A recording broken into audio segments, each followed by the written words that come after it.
If I could describe how I lived my life in one sentence, I would say I have lived in fear. I didn't grow up in a war zone, nor was I worried about my next meal. But despite that, fear has been a dominant emotion running through most of my experiences. Because of that, I spent a lot of time trying to find a solution to this problem. I was born with a sensitive nervous system. I always felt emotions more intensely than people around me, including fear. My attitude towards fear has taken many forms. Sometimes it would be avoidance. I would move away from people, events, and experiences that have the potential to cause me fear. But I learned quickly that this made my life very limited, and also that I can't always avoid new situations as life goes on. That's why I relied on sheer willpower to go through experiences. Most of the time, things went fine, and my fears were proven wrong. Other times, my own fearful and cautious approach caused failures and negative experiences. Fast forward to 3 years ago. I was going through a big transition in my life that caused me a lot of anxiety and fear. It was one of those phases where life felt unbearable. At its worst, I started having anxiety attacks that left me horrified and helpless. This wasn't the first time I went through that, but this time was different. Before it got so bad, I was lucky to stumble upon a world new to me. I found multiple videos on YouTube from awesome teachers sharing techniques to combat fear, and that's when I got the motivation to practice them. I eventually got better and transformed myself from a fearful wreck to a relatively stable and grounded person. Because of that, I want to share a summary of what worked for me, and I'm sure you will find value in one or more of these techniques. So let's start. Technique number 1, surrender. For a moment, go back to a time you had anxiety and fear. Remember what it feels like in your body. Do you notice your muscles tense up and contracts? It feels like your body wants to prevent fear from running through it. And that's exactly what keeps us stuck in the fear response. Our fear of fear itself is what makes it stronger. The more we resist the fear sensation, the more it grows. The more it grows, the more our minds exaggerates it by playing more of the fear scenarios. And the cycle keeps running, and the fear keeps growing again and again. One of the best ways to break that cycle is by simply surrendering to the fear sensation. By letting our hearts beat fast, our palms to sweat, and our stomachs to twist and turn, all without tensing our bodies, we let the fear plays itself out. We let it eat itself like a campfire. If the fear is not intense, it will quickly dissipate and leave your body. But for this to work, you have to be patient and give it some time. You have to acknowledge the fear and feel it fully. Don't run from it. Don't try to distract yourself in the hope it will go away. This will only keep it longer.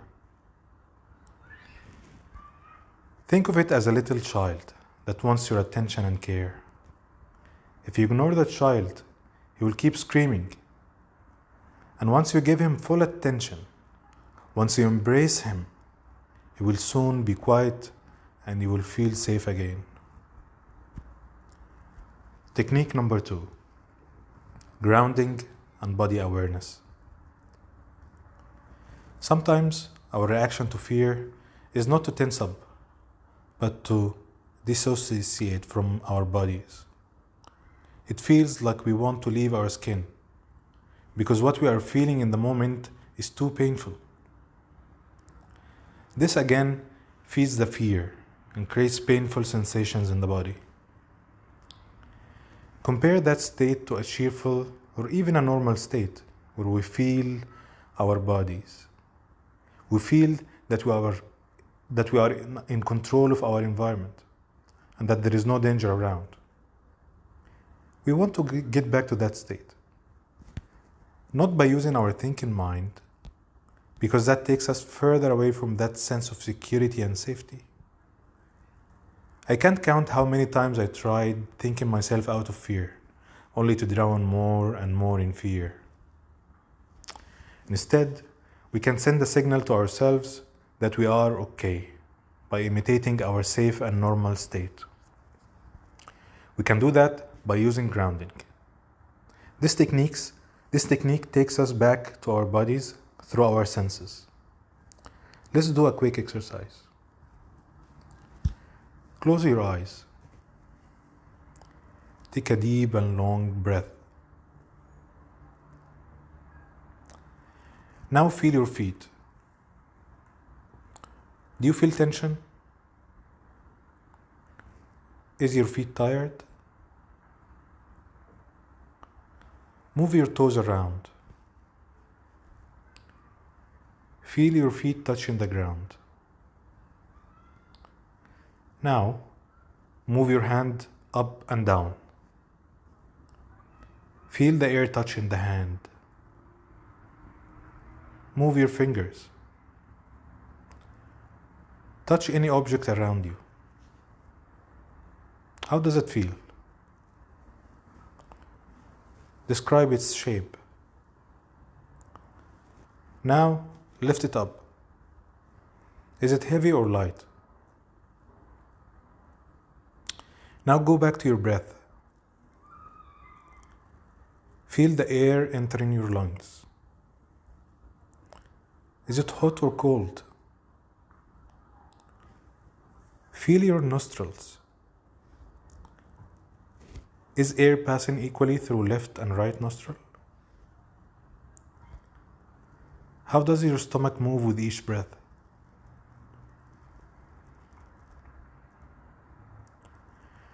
Now, take another deep breath and open your eyes.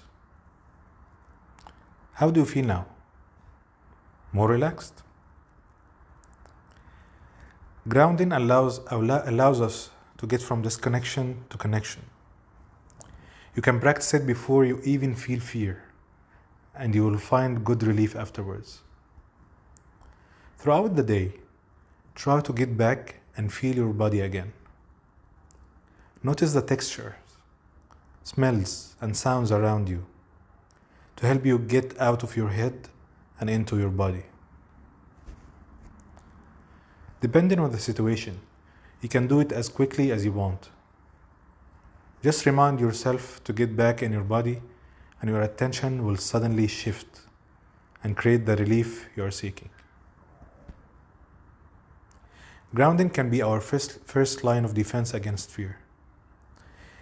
If you catch yourself early enough and get back to your body before the fear grows, it can cut the fear cycle early.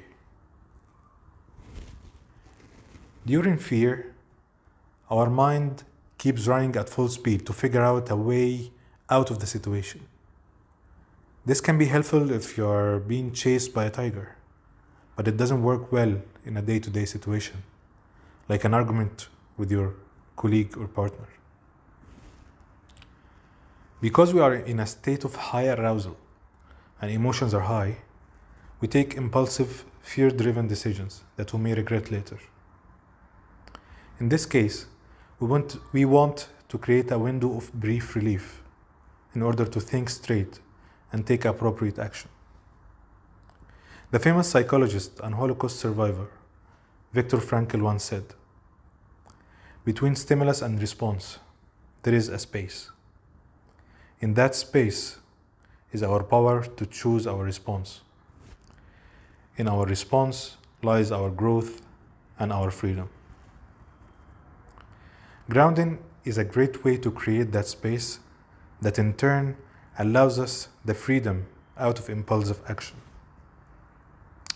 And this concludes our video. If you'd like to know more of these techniques, let me know in the comments section. Namaste.